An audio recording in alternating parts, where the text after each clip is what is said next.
नमस्कार। उदय इंडिया में स्वागत है आपका। और उदय इंडिया की जो चुनाव टीम है वो पहुंच चुकी है इस वक्त चिल्का ज़िले में, उड़ीसा में है चुनाव यात्रा पर। और इस वक्त हम खड़े हैं एशिया की मशहूर चिल्का झील के बीचों बीच, जो एक छोटा सा टापू है उस पर खड़े हैं। हमारा हमारा उद्देश्य ये है कि आपको चुनावी सरगर्मियों के साथ साथ इस विस्तृत भारत माता के विस्तृत सौंदर्य का भी दर्शन कराएं।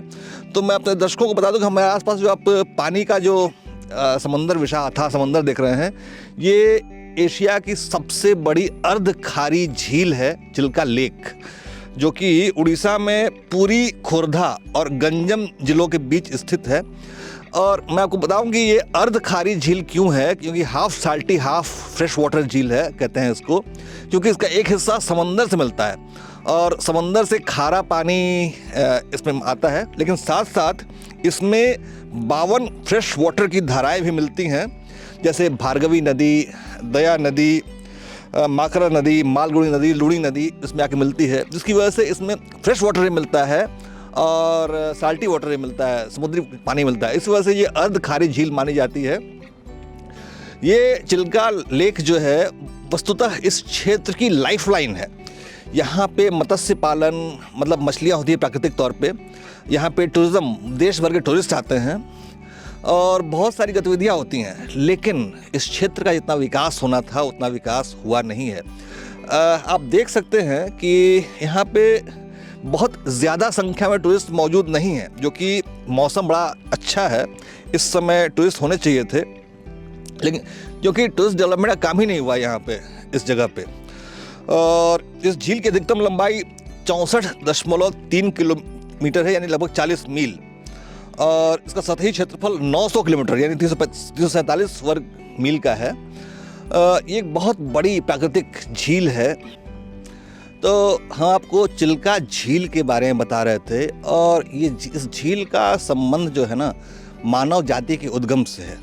सदियों से, लगभग 10,000 साल पुरानी कम से कम इस झील की उम्र है, और सदियों से इस झील के किनारे मानव बस्तियां बसती आई हैं, जिनकी आजीविका का आधार यही झील रही है। झील से मछली पकड़ना, उसका भोजन के रूप में इस्तेमाल करना, और मतलब सही बताएं तो ये यहाँ के निवासियों का पेट भी भरती है और उनकी आजीविका का प्रबंध भी करती है। लेकिन समस्या कहाँ है वो जानिए। समस्या ये है कि इतने सालों से ये मदर नेचर, ये प्राकृतिक झील जो है लोगों का पालन पोषण कर रही है, लेकिन सरकारी तौर पे जिस काम के लिए हम लोग लोकतंत्र में सरकार चुनते हैं, जो हमारी चुनाव यात्रा यहाँ पहुँची है, सरकारी तौर पे यहाँ की व्यवस्था को सुधारने का कोई काम नहीं किया गया। यहाँ के जो मत्स्य जीवी हैं, जिनका जीवन मछलियों को पकड़ने पर निर्भर करता है, वो आज भी उसी हालत में हैं जो कि आज से आदिम युग में थे। यानी कि जिस दिन वो मछली पकड़ेंगे उस दिन भोजन करेंगे, जिस दिन वो मछली नहीं मिलेगी उस दिन भोजन नहीं करेंगे। क्या लोकतंत्र में ऐसा होना चाहिए क्या? मैं आपको बता रहा हूँ कि यहाँ पे टूरिज़्म की व्यवस्था होनी चाहिए थी।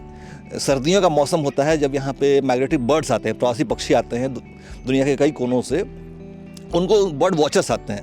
तो यहाँ पे टूरिस्ट बंगलों की कमी मैंने देखी। यहाँ पे अगर टूरिस्ट बंगले होते, बर्ड वॉचिंग के लिए स्पेस बनाए जाते, तो शायद यहाँ की स्थिति कुछ और ही होती। यहाँ के लोगों को रोज़गार मिलता, यहाँ की अर्थव्यवस्था को प्रोत्साहन मिलता, लेकिन ऐसा कुछ दिखा नहीं मुझे।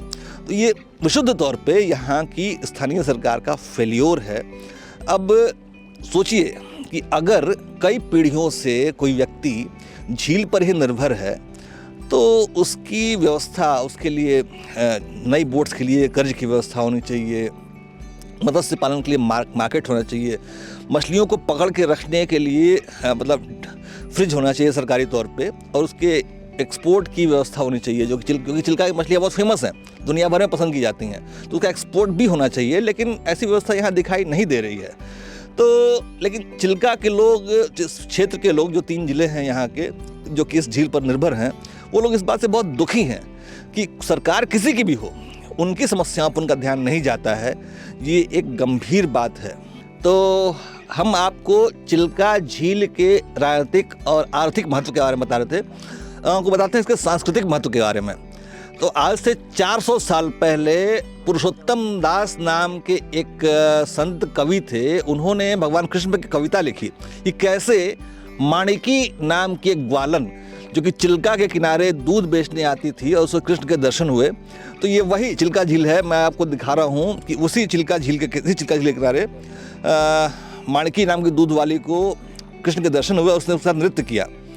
और ये एक बड़ा लैगून है जो कि जैव विविधता के लिए फेमस है। यहाँ पर कैस्पियन सागर, बैकॉल झील, अराल सागर, रशिया के दूर के इलाकों से, मंगोलिया के किर्गिज के मैदान से, मध्य और दक्षिण पूर्व एशिया, लद्दाख के हिमालय तक से प्रवासी पक्षियों के झुंड यहाँ पे पहुँचते हैं। और एक अनुमान के मुताबिक इस क्षेत्र में हर साल लगभग 20 लाख, यकीन मानिए 20 लाख प्रवासी पक्षी आते हैं। और बर्ड वॉचर्स के झुंड यहाँ पहुँचने चाहिए, लेकिन जैसा कि मैंने बताया आपको कि सरकारी उदासीनता की वजह से बर्ड वॉचर यहाँ नहीं पहुँच पा रहे हैं, वो इन खूबसूरत प्राकृतिक दृश्यों का दीदार नहीं कर पा रहे हैं। तो मैंने आपको चिल्का झील के आर्थिक, सामाजिक और धार्मिक महत्व के बारे में बताया, पारिस्थितिक तंत्र के बारे में बताया।